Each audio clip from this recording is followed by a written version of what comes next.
உலகத்தில் பல போதை இருக்குது. ஆனால் இந்த குடி போதைக்கு மட்டும்தான் சொல்லுவாங்க குடியை கெடுக்கும் அப்படின்னு. ரொம்ப மோசமானது. தோழர் சொன்னாங்க அழகாக, வீட்டில் யாராவது குடித்தாங்கன்னா மாரியம்மா கோயிலில் போய் மந்திரிக்கிறது, சர்ச்சில் போய் ப்ரேயர் பண்ணுறதெல்லாம் விட்டுட்டு, சத்தியம் தேட்டர் கூட இல்லை, அதோட கம்மி டிக்கெட்டில் நிறைய தேட்டரில் படம் ஓடுது, குடும்பத்தோடு எல்லாரும் போய் பாட்டில் ராதா படம் பாருங்கள். போதை அப்படின்னு ஒன்று இருக்குது. நம்ம பசங்கள்லாம் சொல்லுவாங்க, சரக்கு போட்டால் ஜாலியாக இருக்கும் மச்சான், இறங்கி செய்யலாம் அப்படின்னு. அதுதான் உங்களை இறங்கி செய்யும். நீங்கள் எதுவும் செய்ய முடியாது இறங்கி. அதுதான் போதை. போதையில் இருக்கிற சந்தோஷத்தை விட போதை இல்லாமல் இருக்கிற ஒரு சந்தோஷம் இருக்குது பாருங்கள், அதுதான் சிறந்த சந்தோஷம். அந்த சந்தோஷம்தான் ஒவ்வொருத்தர் வீட்லேயும் இருக்குது. ஸோ ஒரு சந்தோஷத்தை தேடி நம்ம எங்கேயுமே போக வேண்டாம்.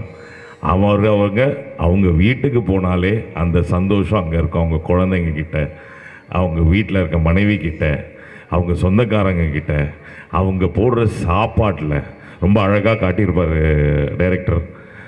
இந்த இவங்க சஞ்சனா சாப்பாடெலாம் ரெடி பண்ணி வச்சுருப்பாங்க. அவர் போயிருந்தாருன்னா அன்றைக்கி அவருடைய வாழ்க்கையே மாறி இருக்கும். சந்தோஷம். ஸோ எனக்கு எல்லா தோழர்களுடைய ஆதங்கமும் புரியுது. அரசாங்கம் இப்படி பண்ணுறாங்க, அது எந்த அரசாங்கமாக இருந்தாலும் சரி, இதெல்லாம் ஒழிச்சிருக்கலாம், பண்ணியிருக்கலாம். எங்கள் அம்மா ஒன்று சின்ன வயசுலேயே சொல்லுவாங்க. நான் இந்த சிமெண்ட் ரோட்டில் நாங்கள் இருந்தோம். அப்போ கீழே நின்றுட்டே இருப்பேன், வேடிக்கை பார்ப்பேன்.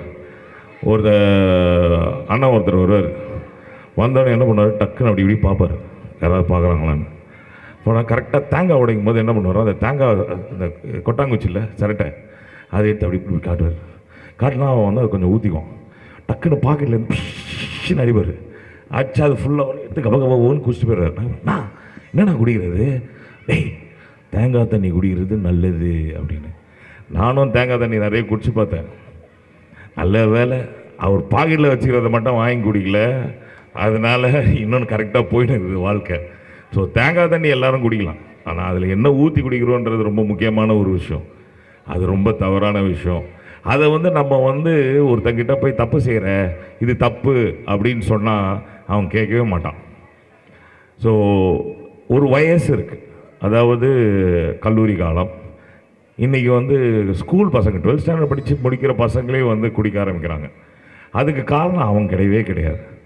இப்போ ஒரு தோழர் சொன்ன மாதிரி சோகமாக இருக்குதுப்பா, என்னப்பா பண்ணலாம், வாப்பா போய் படம் பார்க்கலாம்ப்பா, வாப்பா அந்த பார்க்கில் போய் சும்மா ஜாலியாக பேசின்னு இருக்கலாம்ப்பா, இல்லைப்பா இங்கே வாப்பா நம்ம இந்த பக்கத்தில் ஏதோ ட்ராமா போட்டுக்கிறாங்கப்பா, அந்த DYFIன்னு ஏதோ சொல்கிறாங்கப்பா, அவங்க ஏதோ ட்ராமா போட்டுக்கிறாங்கப்பா, அதை போய் பார்க்கலாம்ப்பா, நேரம் போப்பா. குடிக்கணும் அப்படின்னு தோன்றது சில டைம், அந்த நேரத்தில் மட்டும் அவனை காப்பாற்றிட்டீங்கன்னு வச்சுக்கோங்களேன், அவன் குடிக்கவே மாட்டாங்க. ஸோ இந்த நண்பர்களாக இருக்கும்போது இந்த சொன்னாங்க பார்த்தீங்களா, 3 பேர் சேர்ந்தால் ஒரு ஆஃப் அளவாக குடிக்கலாம் அப்படின்னு. தேவையே இல்லை. அந்த ஆஃபை நீ அளவாகவும் குடிக்க வேணாம், குடிக்கவே வேண்டாம். அந்த 3 பேரை சேர்ந்து என்ன வேணால் பண்ணலாம். சைக்கிளில் இங்கேருந்து பீச் வரை ஓடணுப்போம்.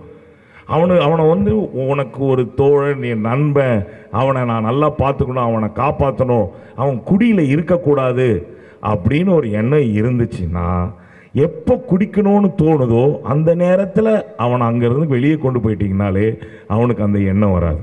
அதையும் ரொம்ப அழகாக இந்த சினிமாவில் காட்டியிருப்பாங்க பாட்டில் ராதாவில். அதனால தான் சொல்கிறேன், அந்த படத்தை நீங்கள் பார்த்தீங்கன்னா அதுலேருந்து எப்படி வெளியே. குடிக்கிறவன் எல்லாருமே நான் குடிகாரனாகவே இருக்கணும்லாம் நினைக்கிறதே கிடையாது. பா நாளைக்கு குடிக்கவே கூடாதுப்பா அப்படின்னு. ஆனால் 6 மணி ஆனால் குடிக்கணும்னு தோணும். ஏன்னா கீழே ஒருத்தன் பில் அடிப்பான், டிங் டிங் டிங் டிங் டிங் டிங் டிங் டிங் டிங் டிங் டிங்னு. அந்த நேரத்தில் இன்னொன்று வீட்டில் இருக்க பெண்கள்லாம் சொல்கிறேன். ஏன்னா எனக்கு அந்த வயசு இருக்குதோ இல்லையோ தெரியாது, பட் ஆனால் நான் பார்த்த விஷயத்தை வச்சு சொல்கிறேன். அன்பு, பாசம், இது ரெண்டுத்தையும் காட்டி ஒரு குடிநோயாளியை நீங்கள் குடியிலிருந்து வெளியே கொண்டு வரலாம். அந்த நேரத்தில் குடிக்கணும்னு தோன்ற நேரத்தில் அவனை கூட்டிகிட்டு போய் நீங்கள் பாசமாக 4 வார்த்தை பேசுங்க. அப்பா வாப்பா கீழே வரைக்கும் அந்த கடை வரைக்கும் போய்ட்டுறலாம். ஏய் சும்மாரு, நான் இங்கே வெளியே போனோம், அப்பா வாப்பா அப்படின்னு வெளியே கூட்டு அப்படி கொஞ்சம் தூரம் போயிட்டாலே போதும். ஸோ இந்த மாதிரி அன்பையும் பாசத்தையும் காட்டி அவனை குடிகாரன் கஷ்டம்தான், எனக்கு புரியுது, அப்படி தான் திட்டணும், அப்படா திருந்துவானான்னு கொஞ்சம் அன்பு காட்டுங்க. அவன் ஒரு நோயாளி, அவன் வந்து குடிகாரன் அப்படின்றது கிடையாது. அந்த மாதிரி ஒரு நோயாளிக்கு நீங்கள் வந்து அன்பையும் பாசத்தையும் காட்டி வெளியே கொண்டு வர வைக்கலாம். இதுக்கு வழி இருக்குது. ஆனால் நம்ம படத்தில் அவர் வந்து என்ன காட்டியிருக்காங்க அப்படின்றது வந்து ரொம்ப பியூட்டிஃபுல்லான விஷயம். ஹோப்புக்கு தமிழில் என்ன சொல்லுவாங்க? நம்பிக்கை. வாழ்க்கையில் நீ எந்த நிலைமையில் இருந்தாலும் அந்த நிலைமையிலிருந்து ஒரு மாற்றத்தையும் முன்னேற்றத்தையும் கொண்டு வரலாம் அப்படின்ற ஒரு நம்பிக்கை கொடுக்கக்கூடிய ஒரு படம் தான் பாட்டில் ராதா படமாக நான் பார்க்குறேன். ஸோ உங்களுக்கு எப்போ சான்ஸ் கிடைச்சாலும் நீங்கள் ஒரு பாட்டில் ராதா படத்தை போய் பாருங்கள். இன்னொன்று, சின்னதுலேருந்து வளர்த்தது எங்கள் அம்மா சொன்னது. எங்கள் அம்மா தான் என்னுடைய ஃபேவரட். எங்கள் அப்பா 4 வயசில் இறந்துட்டாங்க. அதுலேருந்து எங்கள் அம்மா தான் என்னை வளர்த்துருக்காங்க. நான் வந்து பல விதமான கஷ்டத்தெல்லாம் பார்த்துட்டு, அதுக்காக நான் வந்து ரொம்ப கஷ்டப்பட்ட குடும்பத்துலேருந்து வந்தேன் அப்படின்னு சொல்ல முடியாது. நிறைய இந்த மாதிரி கஷ்டப்பட இடத்துங்களில் இருந்து வாழ்ந்து வந்திருக்கேன். ஸோ எங்களுடைய மாற்றத்துக்கு காரணம் என்ன அப்படின்னா, நம்மளுடைய ஓன் ஹோப்.